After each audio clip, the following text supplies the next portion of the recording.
ನಂಬ್ತೀವೋ ಏನು ಕತೆ ಮಾಡ್ಲಾ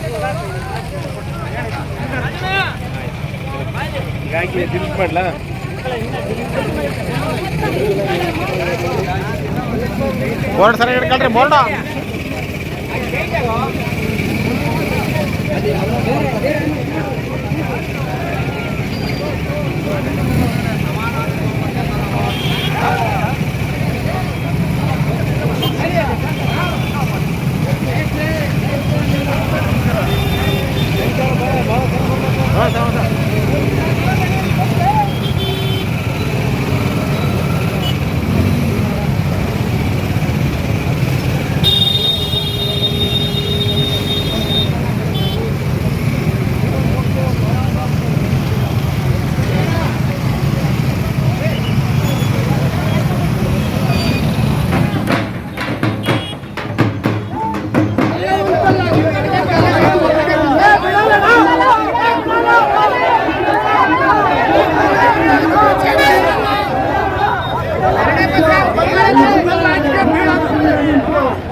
ಈಗ ರೈತರು ಸಾಲಿನ ಯೋಜನಾ ಇಕ್ಕಟ್ಟಿನ ಒಂದು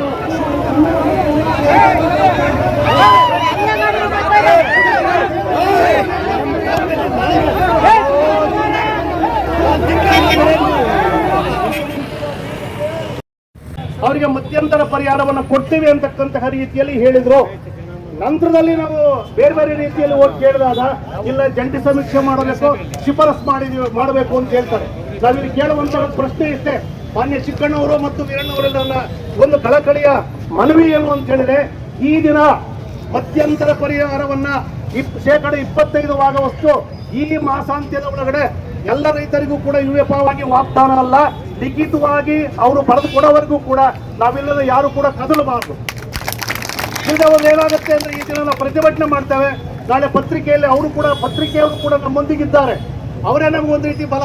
ರೈತ ಸಂಘಟನೆಗೆ ರೈತರು ಎಷ್ಟು ಬಲನೋ ಮಾಧ್ಯಮ ಮಿತ್ರರು ಕೂಡ ಅಷ್ಟೇ ಬಲ.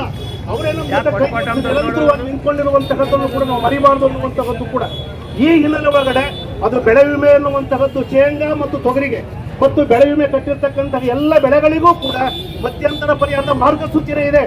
ಅದನ್ನೆಲ್ಲ ಅಧ್ಯಯನ ಮಾಡಿದ್ವಿ ನಾವು.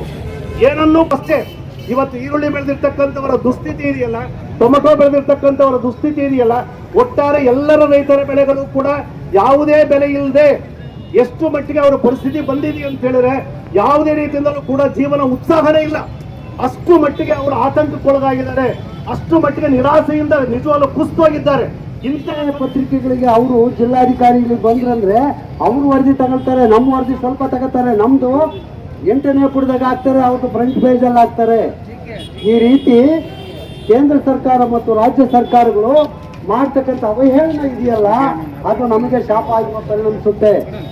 ಮೊದಲನೇ ಪುಟ ಸರ್ಕಾರದ್ದು, 2ನೇ ಪುಟ ಜಾಹೀರಾತು, 3ನೇ ಪುಟ ದುಡ್ಡು ಕೊಟ್ಟವ್ರದ್ದು, 4ನೇ ಪುಟ ರೈತ ಸಂಘ, 5ನೇ ಪುಟ ಮಾಧ್ಯಮ, ಗುರುರಾಜ ಸೆಂಟ್ರು, ವೈಭವ ಸೆಂಟ್ರು, ಆ ಸೆಂಟ್ರು, ಲಾಸ್ಟ್ ಪೇಜ್ ಕ್ರೀಡೆ. ಈ ರೀತಿ ಪೇಪರ್ ಹಂಚಿಕೆ ಆಗಿದ್ದಾವೆ, ಹಂಚಿಕೆ ಆಗಿದ್ದಾರೆ. ನಮ್ಗೆ ವಿಷಯ ಡೈವರ್ಟ್ ಆಗಿದೆ. ನಮ್ಗೆ ಮಧ್ಯಂತರ ಪರದಿ ಮತ್ತು ಈ ಕಾರಣದಿಂದ ಎಲ್ಲ ನನ್ನ ರೈತ ಬಂಧುಗಳು ಎಲ್ಲರಿಗೂ ಹೊಂದಿಸ್ತೇನೆ. ಇವತ್ತು ಬಂದಂತ ಮಹಿಳಾ ಸಂಘಟನಾ ಯಾರು ಮಹಿಳೆಯರಿದ್ದೀರಿ ಅವರೆಲ್ಲರಿಗೂ ಪಾದಗಳಿಗೆ ನಾನು ಹೊಂದಿಸ್ತೇನೆ. ಮತ್ತು ನನ್ನ ಆಜುಬಾಜು ಗ್ರಾಮಗಳಿಂದ ಬಂದಿರತಕ್ಕಂಥವ್ರು ಎಲ್ಲರಿಗೂ ಹೊಂದಿಸ್ತಾ ರಕ್ಷಣಾ ಇಲಾಖೆಯವರು ಕೂಡ ಕಾಲಮಿತಿಯಲ್ಲಿ ಪೂರ್ಣಗೊಳಿಸಲೇಬೇಕು. 2022-23 ಸಾಲಿನ ಬೆಳೆ ವಿಮೆ ಮಿಸ್ ಮ್ಯಾಚ್ ಆಗಿರೋ ರೈತರಿಗೆ ಅತಿ ಶೀಘ್ರದಲ್ಲಿ ಹಣ ವಿತರಣೆ ಆಗಲೇಬೇಕು. ಇಲ್ಲಿ ನಾವು ಆ ಕಡೆ ರೋಡ್ ಬಂದ್ ಮಾಡೋಣ, ಸರ್ಕಾರ ಬಂದ್ ಮಾಡೋಣ. ನಮ್ಗೆ ತಾಳ್ಮೆಗೂ ಒಂದು ಮಿತಿ ಇದೆ. ಇಲ್ಲಿ ತಾಲೂಕು ಆಡಳಿತ ಅಧಿಕಾರಿಗಳು ಏನ್ ಮಾಡ್ತಾವ್ರು, ಈಗ ಅವ್ರು ಬರ್ತಾರ ಬರಲ್ಲ, ರಕ್ಷಣಾ ಇಲಾಖೆ ತಾಲೂಕು ಈ ಬಗ್ಗೆ ತಕ್ಷಣ ನಮ್ಗೆ 6 ಗಂಟೆ ಅವ್ರು ಬರ್ಲಿಲ್ಲ ಅಂದ್ರೆ ನಾವು ಸರ್ಕಾರ ಬಂದ್ ಮಾಡ್ತೀವಿ. ಸಾವಿರಾರು ಜನ ರೈತರು ಕೂತಿದ್ದೀವಿ.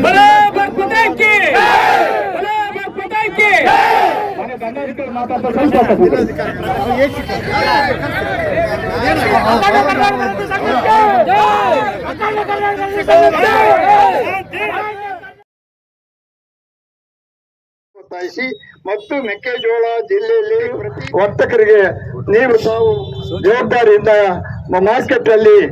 ಮಾರ್ಕೆಟ್ ಅಧಿಕಾರಿಗಳಿಗೆ ಎಚ್ಚರಿಕೆಯನ್ನು ಕೊಡಬೇಕು. ಬೆಲೆ ನಿಗದಿಪಡಿಸಬೇಕೆಂದು ಕರ್ನಾಟಕ ರಾಜ್ಯ ರೈತ ಸಂಘ ಹಾಗೂ ಹಸಿರು ಸೇನೆ ಚಳ್ಳಕೆರೆ ಶಾಖೆ ತಮ್ಮಲ್ಲಿ ತಿಳಿಯ ಬಯಸುತ್ತಿದೆ. 24-25ನೇ ಸಾಲಿನಲ್ಲಿ ಬೆಳೆ ನಷ್ಟ, ಬೆಳೆ ಪರಿಹಾರ ಪ್ರತಿಯೊಬ್ಬ ರೈತರಿಗೂ ಪ್ರತಿ ಎಕರೆಗೆ ಅನುಗುಣವಾಗಿ ಶೇಂಗಾ ಬೆಳೆಗೆ 30,000, ಈರುಳ್ಳಿಗೆ 50,000 ರೂಪಾಯಿಯಂತೆ ಬೆಳೆ ನಷ್ಟ ಪರಿಹಾರವನ್ನು ಕೊಡುವ ಬಗ್ಗೆ ಬೆಳೆ ವಿಮೆ ಪಾವತಿ ಮಾಡಿರುವ ಎಲ್ಲ ರೈತರಿಗೂ ಕಡ್ಡಾಯವಾಗಿ ಬೆಳೆ ವಿಮೆ ಪಾವತಿಸಬೇಕು. ಚಿತ್ರದುರ್ಗ ಜಿಲ್ಲೆ ಚಳ್ಳಕೆರೆ, ಮೊಳಕಾಲ್ಮೂರು, ಯರಗೂರು ತಾಲೂಕುಗಳನ್ನು ಬರ ಪೀಡಿತ ಪ್ರದೇಶವೆಂದು ಘೋಷಿಸಬೇಕು. ಅನೇಕ ವರ್ಷಗಳಿಂದ ನೆನೆಗುದಿಗೆ ಬಿದ್ದಿರುವ ಬಗಾರುಕ್ಕಂ ಸಾಗುವಳಿ ಹಕ್ಕುಪತ್ರಗಳನ್ನು ರೈತರಿಗೆ ತಕ್ಷಣ ನೀಡಬೇಕು. ಡಾಕ್ಟರ್ ಸ್ವಾಮಿನಾಥನ್ ವರದಿಯನ್ನು ಆಧರಿಸಿ C2+50 MSP ಜಾರಿ ಆಗುವವರೆಗೆ ರೈತರು ಕೃಷಿಗೆ ಮಾಡಿರ್ತಕ್ಕಂಥ ಎಲ್ಲ ಬ್ಯಾಂಕ್ ಸಾಲಗಳನ್ನು ಸರ್ಕಾರಗಳು ತಕ್ಷಣ ಮನ್ನಾ ಮಾಡಬೇಕು. ಭದ್ರಾ ಮೇಲ್ದಂಡೆ ಯೋಜನೆ ಕಾಮಗಾರಿಯನ್ನು ಕಾಲಮಿತಿಯಲ್ಲಿ ಪೂರೈಸಿ ಎಲ್ಲ ಕೆರೆಗಳಿಗೆ ನೀರು ತುಂಬಿಸಬೇಕು. 23-24ನೇ ಸಾಲಿನಲ್ಲಿ ಬೆಳೆ ವಿಮೆ ಮಿಸ್ ಪ್ಯಾಚ್ ಆಗಿರುವುದನ್ನು ತಕ್ಷಣ ಬಿಡುಗಡೆ ಮಾಡಬೇಕು. ವಿದ್ಯುತ್ ಶಕ್ತಿಯನ್ನು ಯಾವುದೇ ಕಾರಣದಿಂದ ಖಾಸಗೀಕರಣ ಮಾಡದೆ ಸರ್ಕಾರ ಈಗ ಜಾರಿಗೆ ತಂದಿರುವ ಕಾನೂನನ್ನು ರದ್ದುಪಡಿಸಿ ಮೊದಲಿನ ರೀತಿ ಅಕ್ರಮ ಸಕ್ರಮ ಕಾನೂನನ್ನು ಮುಂದುವರಿಸಬೇಕೆಂದು ಒತ್ತಾಯಿಸುತ್ತಾ ವಿಶೇಷ ಸೂಚನೆ. ಮೇಲ್ಕಂಡ ಹಕ್ಕೊತ್ತಾಯಗಳನ್ನು ಸರ್ಕಾರಗಳು ವಿಳಂಬ ಮಾಡಿದರೆ ರಾಷ್ಟ್ರೀಯ ಹೆದ್ದಾರಿಗಳನ್ನು ತಡೆದು ಉಗ್ರವಾದ ಹೋರಾಟಗಳನ್ನು ಮಾಡಬೇಕಾಗುತ್ತದೆ ಎಂದು ಇಲ್ಲಿ ಬಂದಿರತಕ್ಕಂಥ ಎಲ್ಲ ಸಂಘ ಸಂಸ್ಥೆಗಳು ಸರ್ಕಾರಕ್ಕೆ ಎಚ್ಚರಿಕೆಯನ್ನು ಕೊಡುತ್ತಾ ಇದೆ.